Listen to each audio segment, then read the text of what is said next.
오늘의 강의 주제는 모멘텀입니다. 사실 지난주에 하던 이야기를 마무리 짓지 못한 상태로 또 다음 주제로 넘어간다는 것이 좀 어색하긴 하지만 일단 연말에 시간을 만들어서 이렇게 강의를 진행하는 이유는 원래 저희들의 프로그램 성격이 형식에 구애받지 않고 시장 관계자들과의 대화를 통해서 또 힌트를 얻기도 하고 때로는 전문가들의 어떤 책이나 그 외 어떤 다른 주변 요인들을 통해서 기웃거려 보기도 하고 때로는 제가 알고 있는 작은 내용들을 조그만 지식들을 강좌를 통해서 알려드리기도 하고 이런 형태를 취하고 있던 것인데 그동안 들어야 할 이야기가 많아서 제가 강좌 시간이 좀 부족했기 때문에 그것을 채우는 기분으로 진행하고 있습니다.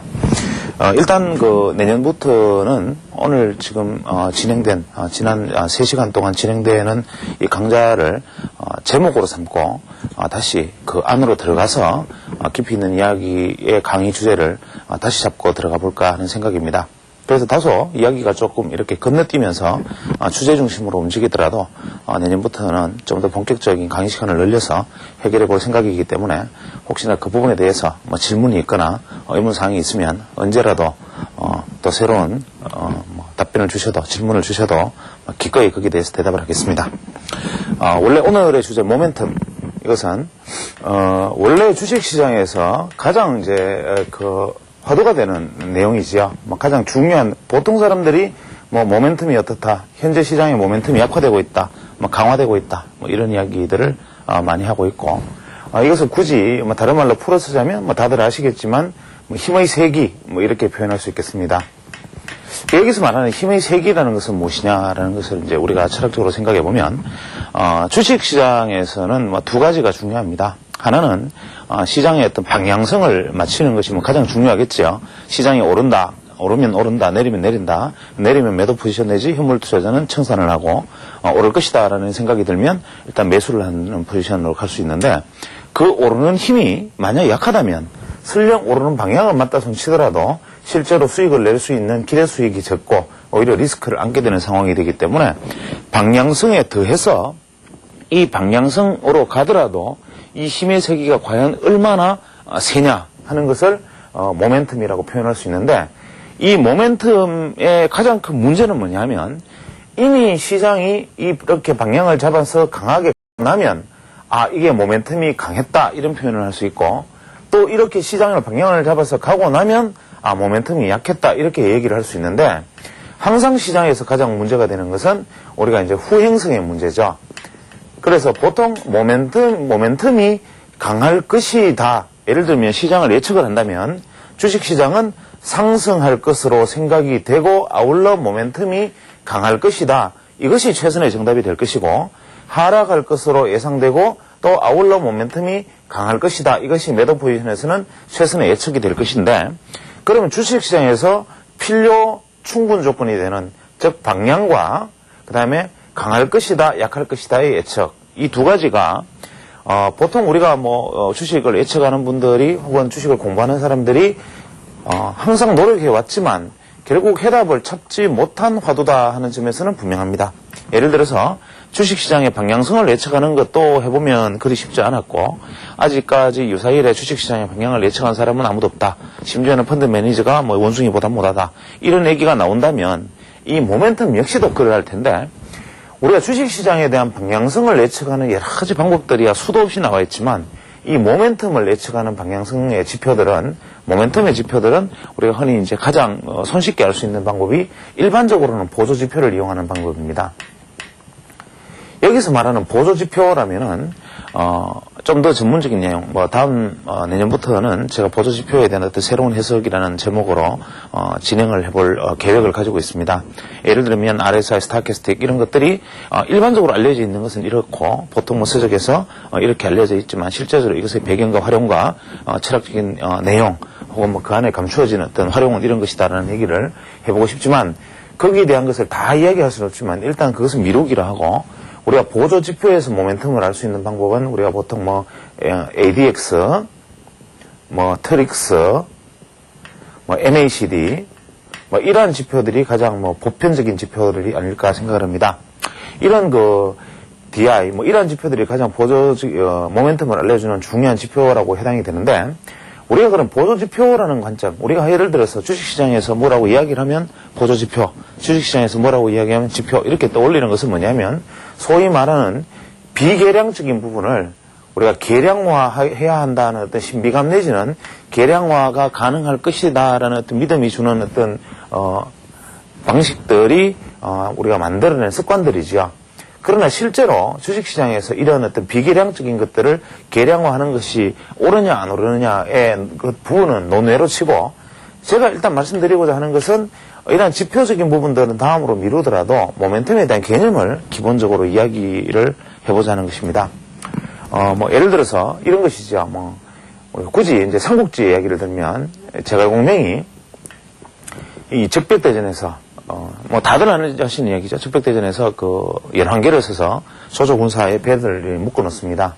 묶어놓고 이 동남풍이 불면, 재단에서 이 기도를 드려서 동남풍이 불면 이 배를 타고 가서 이 불을 질러서 11개를 불을 지르는데, 후세에서 평가하기는 제갈공명은 군사로서의 탁월한 재질을 가지고 있다. 즉 그때 당시 일기가 그 계절에 이 동남풍이 분다는 사실을 이미 알고 있었기 때문에 이런 계책을 썼다라고 얘기하지만, 사실 이때 동남풍이 불기는 불었다 하더라도 바람의 세기가 약했다면 이 화공은 실패했을 겁니다. 그래서 실제로 이 동남풍이 불기는 불었는데 이 바람의 세기가 정말로 화공을 하기에 적당할 만큼 셀 것이다라는 것까지 예측을 가능했다면, 소위 말하는 이 제갈공명의 지혜가 주식시장에서도 적용이 되지 않겠는가라는 점을 우리가 염두에 두고 한번 바라볼 필요가 있습니다. 그 모멘텀이다라는 것을 그러면 우리가 보조지표, 우리가 계량적 지표 이런 것이 아닌 어떤 방법론적인 측면에서 시장을 내가 느끼는 측면에서 생각한다면 어떤 것이냐. 우리가 주식시장에서 주가가 이렇게 올라가는 방향을, 수직의 방향을 가지고 있으면 실제로는 모멘텀이 강하다라는 표현을 쓸 수 있고, 이렇게 하면 모멘텀이 약하다라는 말을 쓸 수가 있지만, 실제로 이렇게 한 단위의 매듭을 가지고 모멘텀이 강하다 약하다라는 말을 쓰기에는 다소간의 무리가 따릅니다. 왜냐하면 주식시장이라는 것은 항상 파동을 가지고 있는 것이기 때문에, 실제로 이러한 파동이 이렇게 와서 이렇게 갈 수도 있고 뭐 또 이렇게 갈 수도 있기 때문에, 과연 이 모멘텀이라는 것은 전체적으로 하나의 어떤 시작되는 힘을 보고 그 다음에 뻗어나갈 힘을 예측함으로써 전체적인 이 힘을 예측한다는 어떤 전제를 가지고서야만이 논의가 가능합니다. 이게 굉장히 지극히 단순하게 보이지만 이 말의 의미를 가만히 생각해 보면 이렇게 얘기를 할 수가 있죠. 저는 시장에서 누군가가 저에게 주식시장에서 혹은 뭐 경제행위에서 가장 중요한 것은 뭐냐라고 묻는다면, 지난 시간에도 말씀드렸지만 이것은 바로 이격이다. 그 다음에 두 번째로는 다이버전스다, 이런 얘기를 할 수가 있다라고 말씀을 드린 적이 있습니다. 여기서 말하는 이격이라는 것이 모멘텀과 어떤 상관을 가지고 있는가, 혹은 다이버전스라는 것이 모멘텀과 어떤 상관을 가지고 있는가라는 것을 생각해 보면 이런 것입니다. 주가가 보통 이런 식으로 이제 상승을 해나가다가 뭐 이런 식의 어떤 상승을 보이면, 자, 이런 어떤 주식이 있다고 가정을 하겠습니다. 가정을 하면 좀 더 주가를 좀 더 정교하게 그림을 그리자면 이런 형태의 뭐 주식이 있다고 가정을 하겠습니다. 자, 이렇게 있다면 우리가 현재 이 종목을 어떻게 판단할 것인가? 만약에 예전에 제가 말씀드린 어떤 그 소위 말하는 어떤 2차 방정식 계획에, 즉 짝대기질로 이것을 평가를 해보면 이렇게 지지선을 끊고 지지선을 돌파했으니까 지지선을 하향 이탈했기 때문에 여기서부터는 매도다. 또 재돌파에 실패하고 다시 빠졌기 때문에 약세 국면에 진입했다. 이렇게 소위 말하는 추세선에 의한 작도, 추세선으로 본다면 일단은 이 종목은 다시 이 짝대기에 의해서 지지가 실패한다면 이제는 하락이다. 뭐 이런 형태의 그림이 그려지는 것이 보편적입니다.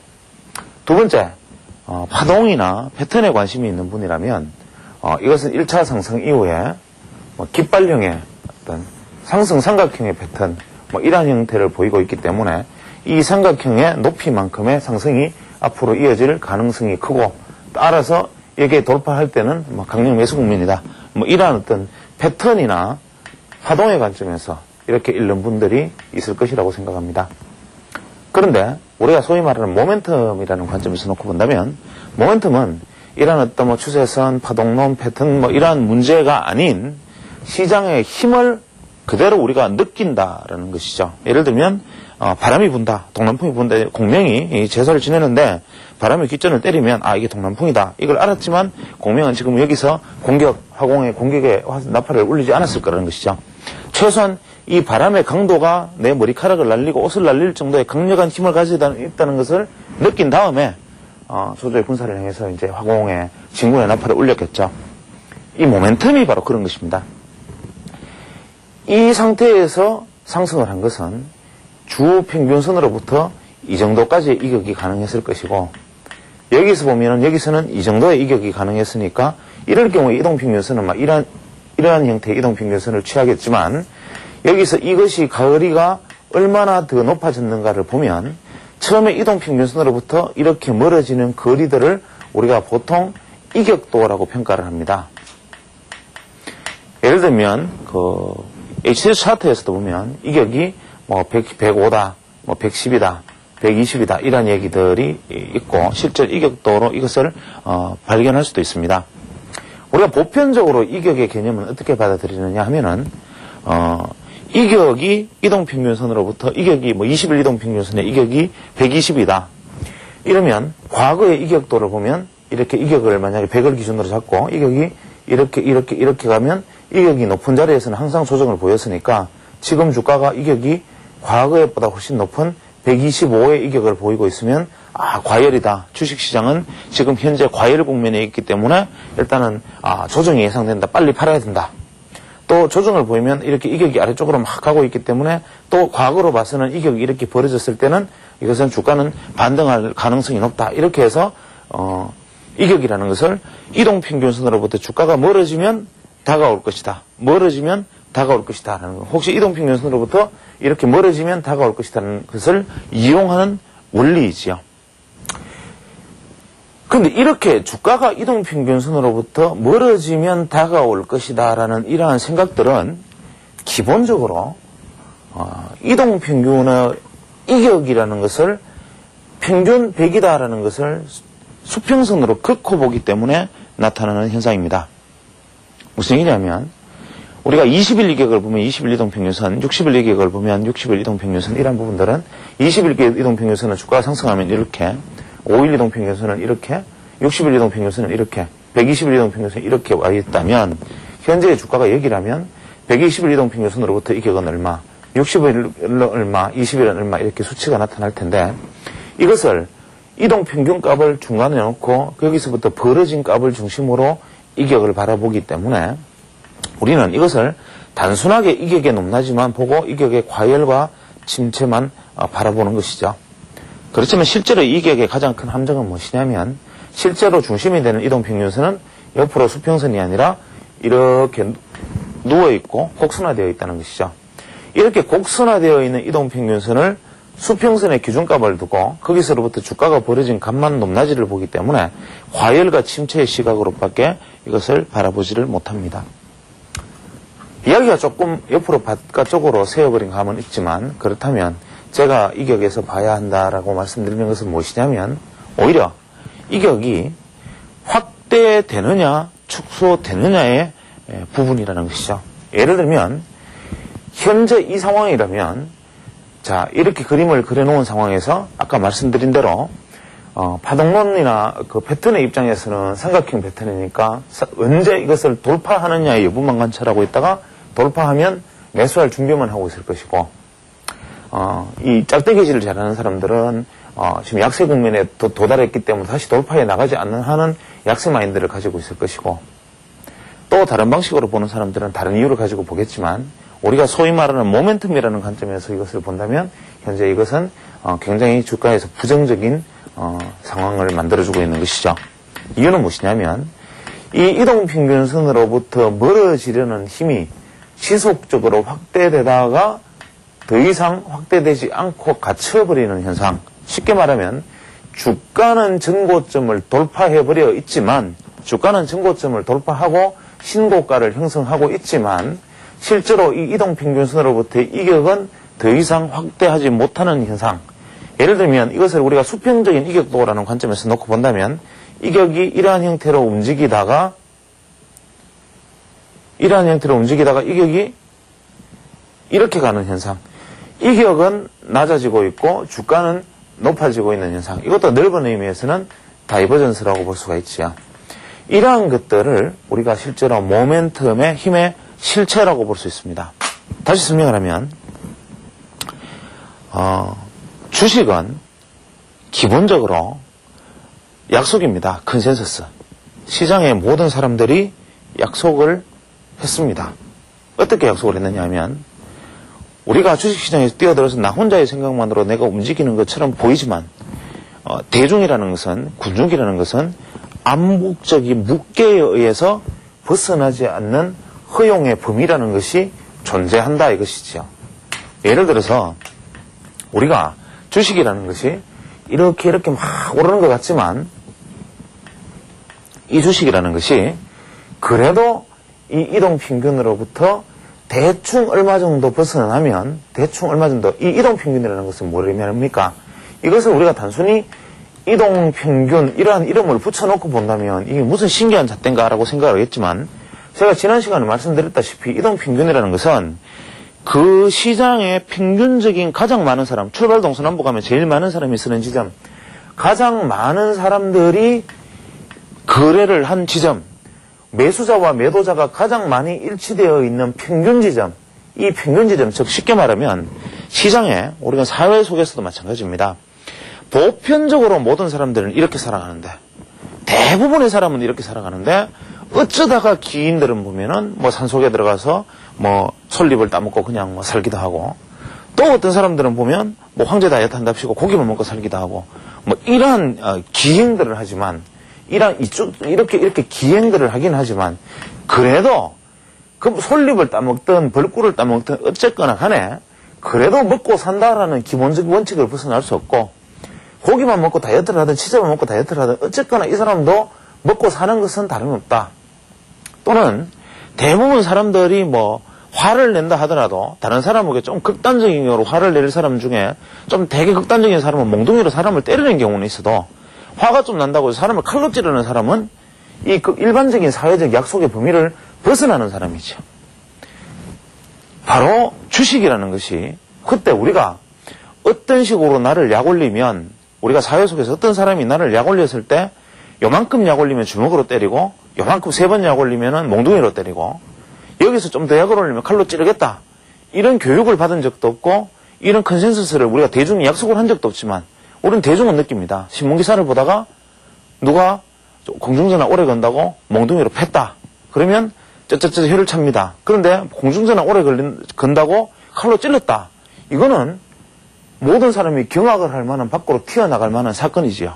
문제는 칼로 찌르는 사람이 어쩌다 한번 나오면 사건이지만 만약에 시도 때도 없이 오늘 내일 모레 계속 공중전화를 칼로 찌르고 누가 쳐다본다고 뭐 총으로 쏘고 누가 옆에 가서 어깨로 부딪힌다고 해서 뭐 불을 지르고 만약 이런 사건들이 계속 벌어졌다고 생각하면 사람들이 이 정도에 놀라지도 않을 겁니다.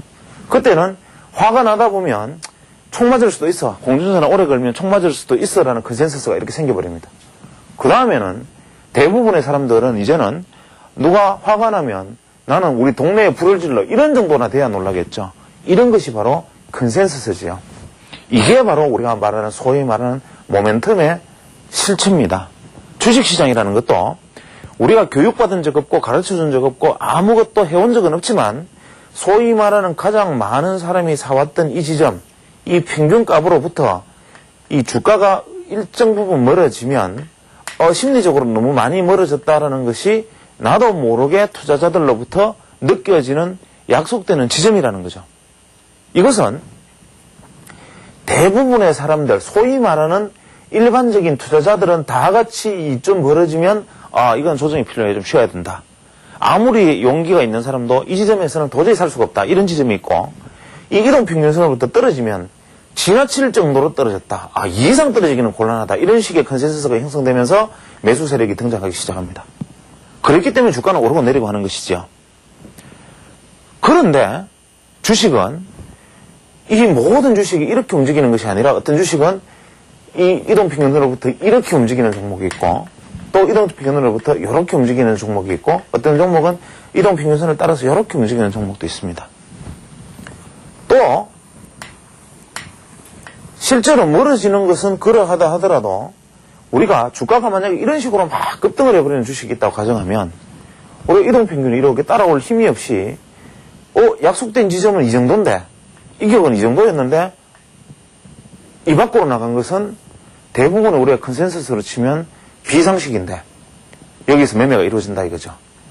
그러면 소위 말하는 우리가 상식의 범위와 비상식의 범위를 넘는 지점, 이게 바로 무엇이냐 하면 상식의 범위 안에 들어갈 수 있는 지점이 바로 일반적으로 우리가 시장에서 시세 형성의 보편적인 1대1의 대응의 힘입니다. 말이 너무 복잡해지는데 여기에서 제가 나중에 소위 말하는 각도론을 주장을 다시 하겠지만 소위 말하는 시장의 전체적인 사람들이 시세를 이루면서 가는 정상적인 우리가 차트에서 보면 중기적으로 차트가 이렇게 이제 출렁출렁 올랐다 내렸다 하면서 시세가 출렁출렁하는 이 힘, 소위 말하는 전체적인 매수 세력과 매도 세력이 쭉 위로 올렸다가 이제 너무 많이 올랐으니까 또 쭉 떨어졌다가 하는 이러한 힘들의 범위 안에 놓여 있는 것이고 이러한 전체적인 컨센서스를 이루는 중심각을 넘어서는 상승으로 이끌어내는 것 혹은 그 이상의 하락으로 이끌어내는 힘은 이 전체에 약속되는 범위 안에서 소위 말하는 일반적인 우리가 커먼센스를 가지고 생각하는 사람들의 생각을 뛰어넘는 사람들이 할 수 있는 부분이죠. 예를 들어서 리서치를 하는 애널리스트라고 가정을 하면 우리가 대중은 그저 예를 들어서 실제 H자동차가 지금 현재 실적이 뭐 이렇고 뭐 이래서 뭐 대충 뭐 시장이 어느 정도 보인다. 뭐 그냥 양호해 보인다. 그 대중들은 이렇게 움직여 갑니다. 주식시장이 대중들은 이렇게 이제 움직여 가고 있는데 어떤 리서치 애널리스트가 이 기업 탐방을 해서 혹은 가서 보니까 이 H회사가 이 네팔에서 의외로 지금 불티나게 자동차가 팔리고 현재 네팔에 주문이 뭐 한 100만 대 정도가 밀려있다. 이 사실을 지금 발견을 했습니다. 그러면 이 애널리스트의 생각 내지는 이 회사에서 물건이 팔리는 것을 알고 있는 사람들은 현재 이 컨센서스뿐만 아니라 급하게 여기서 사기 시작합니다. 소위 말하는 확신 매수가 일어나는 거죠. 이러한 어떤 리서치의 확신 매수. 두 번째로는 이런 리서치가 아니라 전략가들의 예를 들면 앞으로 향후 수급 상황으로 보았을 때 펀드 내부에 돈들이 지금 들어오고 있고 이 펀드 자금들이 내년에 연기금이 이렇게 들어오고 돈이 움직인다면 이 돈으로는 현재 모든 사람들이 우량주를 살려고 들 것이고 그 중에서도 그 과히 오르지 않고 무난한 우량주를 살려면 이 H자동차를 살려고 들 것이다. 미리 사자. 이건 오르는 것이 확실하다. 이렇게 해서 들어오는 펀드가 또 있다고 가정을 하고 혹은 뭐 어떤 소버린 같은 어떤 그런 못되는 외국계 증권사처럼 이런 증권사가 모 기업의 어떤 자금 담당 핵심 무엇을 알아가지고 비리를 알고 난 다음에 만약에 고발을 해서 이 기업이 몰래 확 떨어지면 매집하겠다 이런 생각을 가지고 있다고 생각한다면 또 이 사람들도 여기서 살 것이고 뭐 이러한 형태로 주식은 이루어질 것이죠. 그래서 이것은 무엇을 의미하느냐 하면 우리가 소위 말하는 이러한 어떤 가능성, 이 이평선으로부터 벗어날 수 있는 보편적인 힘을 돌파해 나간다라는 것은 소위 말하는 소신 매수자의 비율이 높다 이렇게 해석할 수 있죠. 다만 이것의 어떤 극점에 이르면 소위 말하는 대중의 학습 효과에 의해서 부하 내동자가 극점이 오는 지점이 있지만 이것은 다음번에 논의하기로 하고 일단은 이러한 컨센서스를 깨어나가는 힘은 소신 매수자만이 할 수 있다라는 것을 생각한다면 예를 들어서 주가가 지금 현재 4만 원에서 5만 원이 됐고 5만 원에서 5만 5천 원이 됐고 막 계속 주가가 올라갑니다. 그러면 이 주가가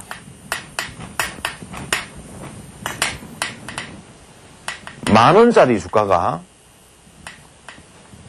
11,000원이 되고 또 11,000원짜리 주식이 11,500원이 되고 11,500원짜리 주식이 11,700원이 됐을 때 우리는 이 주식을 계속 평면적인 시각으로는 이렇게 생각할 겁니다.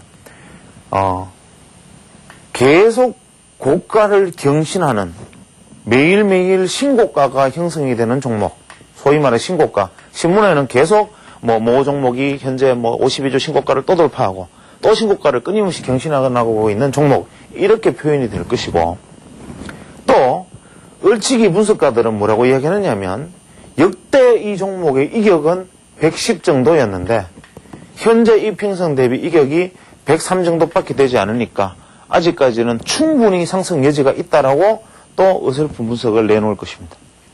그러나 우리가 모멘텀이라는 힘에서 놓고 본다면 10,000원에서 11,000원이 된 것은 10%가 상승한 것이고 11,000원에서 11,500원이 된 것은 5%도 되지 않는 5% 미만의 상승을 한 것이고 11,500원에서 11,700원이 된 것은 1.수% 정도의 상승밖에 하지 못한 것입니다. 그렇다면 주식이라는 것은 어떤 것이냐? 상승의 힘을 잃어가고 있는 종목이다라는 식으로 이야기를 할 수 있습니다. 그렇다면 이러한 것들은 이 주식이라는 것이 어떠한 형태로 우리는 잃는 것이냐? 지금 이해는 하시겠지만 모멘텀이라는 것을 주가가 오른다 내린다의 평면적인 부분이 아니라 주가가 오를 수 있는 어떤 상식의 범주를 끊임없이 계속 파괴해 나갈 수 있는 힘을 가지고 있느냐, 이것을 우리가 소위 말하는 소신 매수자의 강도로 표현할 수 있습니다. 소위 말하는 이러한 어떤 소신 매수자의 강도, 이것이 바로 지난 시간에 말씀드렸던 우리가 돌파 매수의 함정에 여기 들어있는 것이죠. 예를 들어서 어떤 주가는 반드시 돌파되는 지점에서 주식을 매수해야 된다라는 돌파 매수를 주장을 했다면, 이때 이 돌파의 힘은 소신 매수자의 돌파냐, 아니면은 시장 상황에서 마지막 흥분에 의한 부하 내동자의 돌파냐이라는 것이 가장 중요한 것이 되고, 이때의 돌파의 힘이라는 것이 소위 말하는 소신 매수자냐 돌파의 힘이냐는 것은 부하 내동자의 힘이냐는 것은 바로 이 이격, 그 다음에 우리가 상식의 어떤 범주, 이것을 나타내는 것인데, 이것이 바로 다시 원래대로 돌아가면 소위 말하는 볼린저 밴드와 같은 것들로 설명하는 것과 다를 바가 하나도 없다라는 것을 이미 눈치를 채셨을 것으로 생각합니다. 지금 제가 말씀드리고자 하는 요지는 무엇이냐 하면, 기본적으로 이 이야기를 다시 돌려서 원래대로 간다면, 우리가 주가라는 것이 올라가는 힘이, 에너지가 결국은 이러한 어떤 볼린저 밴드와 보여줬던 어떤 편차를 돌파해 나가는 이 힘, 이것을 의미하는 것이고, 우리가 보통 볼린저 밴드에서 소위 말하는 매도 사인이 났을 때, 이 매도 사인은 어떤 것이냐 하면, 밴드 밖을 나아간 주가가 안으로 들어올 때 1번, 밖에서 고가를 형성한 주가가 밴드 안에서 다시 고가를 형성할 때 2번, 이러한 매도의 포인트가 있다면, 소위 말하는 밴드 밖에서 형성된 고가라는 것은 소신 매수자의 고가라면, 고점은 돌파는 했지만 밴드 내부 안에서, 밴드가 이렇게 돌아올 때까지 밴드 내부 안에서 일어나는 이 고점은 소신 매수자의 고점이 아니라 소위 말하는 부하 내동자의 고점이다, 이렇게 말할 수 있다는 것이죠. 물론 이 말은 지나칠 정도로 교조적인 이야기일 수도 있습니다. 여기서 말하는 교조적인 생각이라는 것은 뭐냐면, 어떤 상황 논리를 가지고 우리가 말을 할 때 그 상황 논리를 거의 모든 것을 자로잰 듯이 대입해서 그것이 가능할 것이라고 생각하는 생각들을 의미하는 것이죠. 주식이라는 것은 살아 움직이는 생물이기 때문에 모든 환경에서 이것은 이러할 것이다, 자로돼서 우리가 붕어박을 찍어내듯이 이러한 형태로 나아갈 것이다라는 생각이 아니라, 기본적으로 우리가 바람이 스칠 때 이 바람의 방향이 동남풍이다가 중요한 게 아니라, 그것이 바람의 강도가 불을 지를 수 있는 강도냐 아니냐라는 것을 우리는 시장에서 캐치를 하고 시장을 접근해야 된다는 것이죠. 그래서 이러한 어떤 모멘텀이라는 것을 우리가 깨닫는 힘들은 결국은 다시 이야기를 되짚어 보면 이것은 볼린저 밴드로 설명을 할 수도 있고, 두 번째로는 소위 말하는 이격도로 설명을 할 수도 있고, 세 번째로는 소위 말하는 MACD와 같은 지표로 설명될 수도 있는 것이지요. 또 그것이 트릭스와 같은 지표로 나타나거나, 혹은 그 외에 이것들이 뭐 ADX와 같은 지표로 나타나든, 혹은 이것이 파동론에서 3파동과 5파동으로 나타나든, 결국 이 말은 결국 같은 이야기를 미국말로 하느냐, 한국말로 하느냐, 불어로 하느냐, 영어, 이 차이일 뿐이라는 것을 우리는 깨달아야 되는 것이죠. 예를 들어서 하나씩 따져보면, 지난번에 볼린저 밴드 이격도를 가지고 이야기했다면 MACD를 한번 가정해보죠. MACD라고 가정한다면, MACD는 무빙 에버리지 컨버전스 다이버전스, 이동평균선이 만나고 헤어지는 원리를 의미하는 것입니다. 즉 소위 말하는 이평선에 대비해서 주가가 어디 위치에 있느냐, 소위 말하는 이것을 이격을 보는 것이 이격도라면, 이것이 표준 편차를 벗어났느냐 낮지 않느냐는 것이 보는 것이 볼린저 밴드고, 소위 말하는 표준 편차를 벗어난다 하면 그간 익숙해져 있던 이격을 넘어서는 이격이 발생했고, 또 이격이 계속 넘어섰다는 이야기와 같은 이야기이고, 이것을 만약에 MACD와 같은 지표로 놓고 본다면 기준이 되는 중심 이평이 되는 MA값 하나와 MA값과 또 이것의 주가를 반영할 수 있는 단기 MA값 하나를 가지고 이 중심이 될 수 있는 판단의 기준이 되는 MA와 현재 주가의 현 시점을 알려주는 MA 사이의 거리, 이것을 MACD 이평을 기준으로 이것이 멀어졌다, 가까워졌다, 멀어졌다, 가까워졌다, 내지는 좁아졌다. 물론 MACD는 이렇게 표현되는 것은 아니죠. 기준선에 MAC 시그널이 이렇게 돌파를 했다면 이 MA 시그널 위에 MA선이 이렇게 MACD가 갔다가 떨어졌다, 이렇게 표현할 수 있는데, 여기서 보는 것도 마찬가지입니다.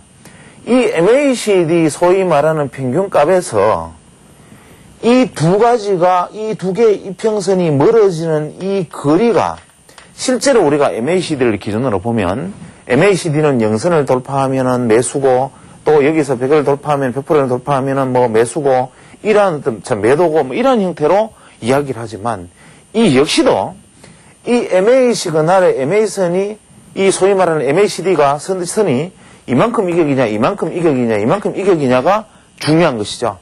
그래서 우리가 흔히 보조지표에서 다이버전스를 본다라고 말을 하는 것들, 소위 말하는 그것은 뭘 의미하느냐 하면, 대부분의 사람들은 그냥 주가가 이렇게 오르는데 보조지표는 낮아지고 있다, 주가는 오르는데 보조지표는 낮아지고 있다, 이것을 우리가 다이버전스라고 한다라는 어떤 교도적인 생각들을 가지고 있지만, 이것이 MACD이든 어떤 것이든, 예를 들어서 MACD로 가정을 한다면 이렇게 낮아졌다, 높아졌다, 뭐 영선을 돌파했다, 안 했다의 문제가 아니라, 이것이 진행되어 가는 소위 말하는 이격의 에너지가 축소되면, 이것은 주가는 올라가고 있지만 이미 이 주식에서 소위 말하는 소심 매수자의 비율이, 밀집도가 떨어졌다라고 해석을 할 수가 있는 것이지요.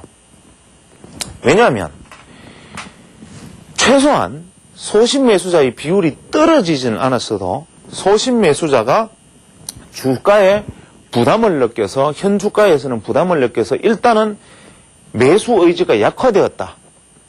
이럴 때 나중에 거래량이나 그 외 다른 가지 보편적인 것들을 가지고 살펴볼 수 있는 방식들이 또 나중에 설명이 되겠지만, 이렇게 주식이라는 것은 모든 대중이 생각해서 일반적으로 사들이려는 생각을 앞서서 끌어들이는 매수 세력들의 존재, 이것이 바로 이격으로 나타나기도 하고 MACD 이평에서 다이버전스로 보이기도 하고, 심지어는 RSI 같은 지표, 우리가 RSI다 그러면 이것은 소위 말하는 주가가 상대적으로 얼마나 강하냐, 이 RSI 자체가 절대 수치가 70을 넘느냐 넘지 않느냐, 30 이하로 가느냐 가지 않느냐라는 절대값이 이미 주가가 세다 안 세다 이렇게 표현을 하지만, 이건 역시도 교조적으로 생각한 것이죠. 소위 말하는 상대적으로 주가 상대 가치가 현재 상대적으로 지난 주가에 비해서 지금의 종가의 높이가 계속적으로 높아지는 흐름을 보이고 있느냐 없느냐 하는 것조차도 예전에는 이만큼이었는데 지금은 요것밖에 되지 않는다면 비록 주가가 오른다 하더라도 이것은 시장 안에서 일어나는 그저 작은 파동에 지나지 않는다라는 시각에서 보는 것이 바로 다이버전스지요. 그렇다면 우리는 이 말을 연결지어서 모멘텀은 곧 다이버전스다, 이렇게 표현할 수도 있습니다. 여기서 말하는 다이버전스의 의미라는 것은 우리가 흔히 말하는 RSI, 스타캐스틱 이러한 지표들이 가지고 있는 다이버전스 개념이 아니라 또 우리가 짝대기질을 해서 이 보조 지표들이 또 떨어지고 있는 이 다이버전스를 의미하는 것이 아니라 시장 전체의 바람의 방향, 동남풍이다, 북서풍이다라는 이 바람의 방향 대비 바람이 싱싱 불다가 싹 잦아들기 시작하고 바람이 잦아들면 방향이 바뀔 것이다라는 것을 본능적으로 느끼는 힘.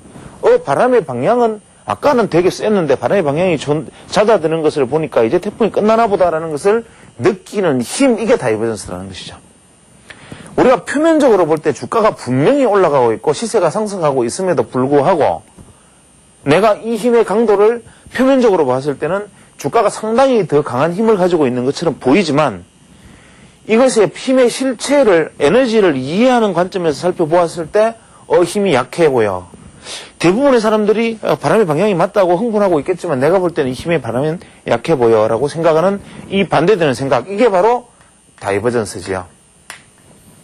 어떻게 보면 지표로 설명되어지는 것도 혹은 공식으로 설명되어지는 것도 아닌 상당히 델리케이트한 어떤 감각적인 부분들 혹은 시장에서 오랫동안 내가 가다듬으면서 시장에서 느껴지는 부분들을 말하고 있을지도 모릅니다. 주식시장이라는 것이 X제곱 더하기 Y제곱은 Z제곱이라는 식의 공식으로 만약에 답이 나오는 것이라면 모르겠지만 지금 제가 말씀드리고자 하는 이야기의 핵심을, 본질을 체득해야 된다는 것을 말씀드리고, 사실 좀 어떤 면에서 은밀하게 말씀을 드린다면 이러한 어떤 힘의 다이버전스, 소위 말하는 괴리를 내가 체득을 한다면 감히 외라면 되지만 주식시장에서뿐만 아니라 대부분 일상의 경제 행위 속에서 우리가 과히 큰 실수를 하지 않고 비교적 주류에 서서 방향을 잡아 나갈 수 있을 것이다라는 얘기를 드리고 싶습니다. 우리가 이러한 것들을 설명을 해나가는 과정들을 이제 계속 제가 거리량에 빗대어서 혹은 각도에 빗대어서 다양한 얘기를 해나가겠지만 실제로 우리가 중요한 것은 뭐냐면 결국 가르쳐주는 어떠한 무엇보다도 내가 체득했던 느낌이 더 중요하다는 것을 사실은 언젠가는 절실히 깨닫는 지점, 그러한 시점이 생깁니다. 우리 장자를 보면 제가 정확한 기억은 아니지만 아마 재물론에 나오는 이야기로 알고 있습니다. 장자 재물론에 우리가 문해군이 길을 가다가 이제 소를 잡는 백정, 소위 말하는 포정을 만납니다. 고기를 살려 그러는데 포정이 이 고기를 베어내는 솜씨가 하도 절묘해서 포정에게 물어봤습니다. 당신은 어떻게 해서 그렇게 소를 잘 잡느냐? 이때 포정이 답하기를 다들 아시겠지만 이런 얘기를 합니다. 원래 소를 잡는 포정이 한 1년 정도 포정을 해서 이제 포정 어느 정도 소를 잡기 시작하면 칼을 한 달 정도 되면 칼을 바꿔야 되고, 소를 어느 정도 좀 많이 잡아본 포정은 한 1년 정도 되면 바꾸고, 나는 포정 10년째 칼을 쓰고 있지만 이 칼은 아직 한 번도 갈지도 않고 그대로 날이 살아 있습니다. 이런 얘기를 합니다. 그 이유는 뭐냐면 여러 가지 중간에 이야기는 생략하고 저는 가장 인상 깊었던 대목을 바로 이 대목이라고 생각합니다. 틈이 없는 틈을 두께가 없는 칼로, 두께가 없는 날로 가르니 어찌 칼날이 다치겠습니까? 이런 얘기를 합니다. 어설픈 포정은 살을 베어내려다가 뼈에 칼이 닿아서 칼날이 쉽게 무뎌지지만, 소뼈를 칼이 부딪히면서 무뎌지지만, 정말 소를 이해하는 포정은 살과 살이 만나는, 인대와 살이 만나는 지점을, 하나의 그 틈을 정확하게 칼을 비지고 틈을 비비고 들어가기 때문에 칼날이 뼈에 닿을 일이 없고, 그 틈을 가르기 때문에 소를 금방금방 그렇게 잡을 수 있습니다. 라고 이야기를 합니다. 주식이 바로 틈이 없는 틈에 두께가 없는 날로 그 틈을 가르는 작업이 바로 우리가 소위 말하는 주식 투자에 대한 느낌이라고 저는 생각합니다. 포정이 소를 잡는 이 방식을 사람을 앉혀놓고 소는 이렇게 잡는 것이라고 아무리 설명해봐야 칼을 들고 그 소를 10년, 20년 잡아본 포정의 솜씨를 따라갈 리가 만무하고 천하의 좋은 포정이 옆에서 가르쳐준다, 제게 칼을 주고 가르쳐준다 해도 저는 소의 허벅지 살 하나 떼는데도 버거워할 것임이 당연한데 우리가 사람들이 주식 투자라는 것은 누군가 가르쳐주면 그것을 내가 배움으로써 금방 주식 투자에서 어느 정도 실력을 갖출 수 있을 것이다라고 생각하는 이것도 하나의 큰 다이버전스입니다. 무엇이냐면 시장이라는 것은 기본적으로 어렵고 돈 벌기가 어렵다라는 생각을 가지고 있고 그러기 위해서는 많은 노력을 해야 된다는 생각을 가지고 있음에도 불구하고 누군가 고수로부터 이야기를 듣고 강의를 듣고 하면 저절로 주식 투자를 내가 잘하게 될 것이라는 생각, 이게 바로 또 괴리죠. 하나의 바로 포정에게 찾아가서 소 잡는 법을 가르쳐 주세요 하고 말하는 어리석은 자나 바로 이런 것이나 무엇이 다르냐는 것이죠. 제가 말씀드리는 건 역시도 마찬가지입니다. 지금 제가 볼린저 밴드가 어떻고 여기서 이격도가 어떻고라고 얘기를 하면 이 방송을 시청하는 시청자분들께서 만약에 그렇구나 해서 이격만 보고 이격이 확대되는 것만 또 따라 들어가서 이격만 계속 확대되는 것만 찾아다니면 또 언젠가 고점에서 주식에 더 자꾸 매수에 실패해서 자꾸 하락하게 되는 경험을 하게 될지도 모릅니다. 그래서 이러한 부분들에 대한 것은 어떤 소위 말하는 기법의 문제로 제가 다루고 있는 것이 아니라 소위 말하는 사유, 이 시세라는 것이 이런 것이구나라는 시세의 이치를 내가 몸으로 느끼고 체득하고자 하는 하여튼 과정으로 설명을 드리고 있는 것이지요. 그래서 우리가 주식이라는 것을 다시 여기서 원래의 주제로 돌아가서 살펴보면 지금 제가 말씀드리는 어떠한 이러한 어떤 사유들을 가지고 시장을 만약에 보면 제게 누군가가 만약에 질문을 한다면 저는 이런 답변도 던지겠습니다. 저는 주식시장에서 시장의 시세를 거래할 때 그저 한 10일에서 상황에 따라서 20일 사이에 이격을 중시하고 시장을 바라봅니다. 그죠? 이렇게 대답합니다. 10일에서 20일 사이 이격을 가지고 볼 때가 있습니다. 큰 추세를 말하라 그러면 대충 한 35일에서 한 45일 사이에 시세의 이격을 가지고 시장을 판단합니다. 라고 말씀을 드리고요. 중장기 시세를 이야기해보라 그러면 그저 한 180일에서 240일 사이에 적정한 날수의 시세의 중심에 대해서 이격을 가지고 판단합니다. 라고 얘기합니다. 그 이상도 그 이하도 아닙니다. 보통 이야기를 할 때 파동론적으로 각도 추세적으로 각도 여러 심지어는 일목균형표 가진 이야기를 가지고 시장을 설명할 수는 있으되 저는 단언컨대 시장을 만약에 아는 사람이 시장을 이야기한다면 일목균형표의 전환선을 지지하기 때문에 이럴 것이다. 파동에 제3파동에 제3파동이 있고 혹은 연장파 어디에 위치해 있기 때문에 목표치 1.618배 얼마까지 갈 것이다. 이러한 식으로 얘기를 하는 사람은 시장을 모르는 사람입니다. 절대로 시장을 아는 사람은 그렇게 생각하지 않습니다. 다만 시장을 설명할 때 그렇게 설명할 뿐입니다.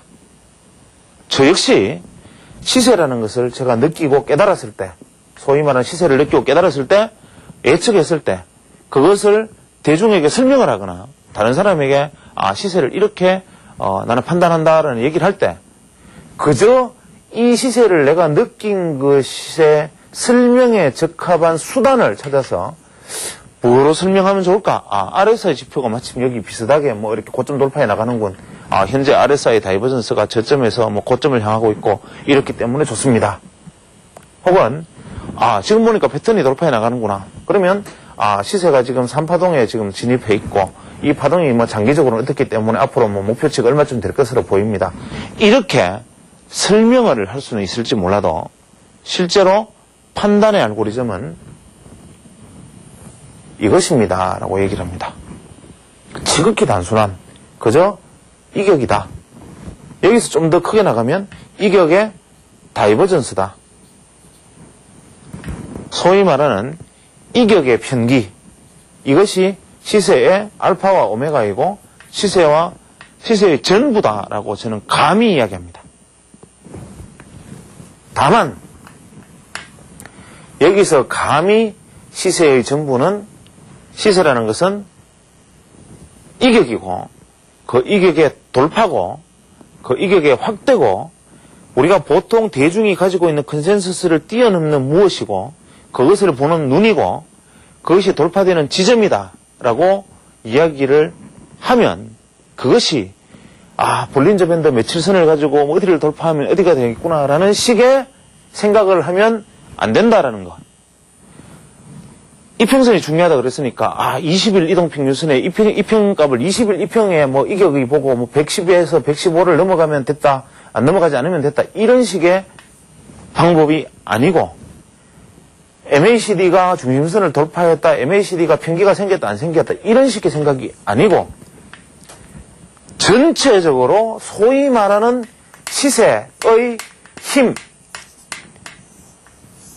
이것을 이해하고 느껴야지 이러한 따위는 문자 그대로 시장에서 그저 말을 해서 먹고 사는 사람들에게 필요한 그저 껍데기에 지나지 않는 것이다라는 점을 투자자들이 알아야 됩니다.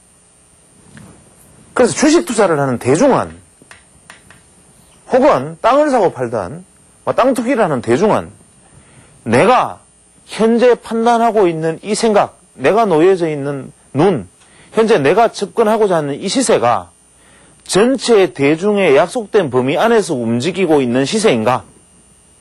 현재 그것을 무언가가 방향의 물꼬를 틀려고 덤비는 현재 어떤 그러한 상황인가?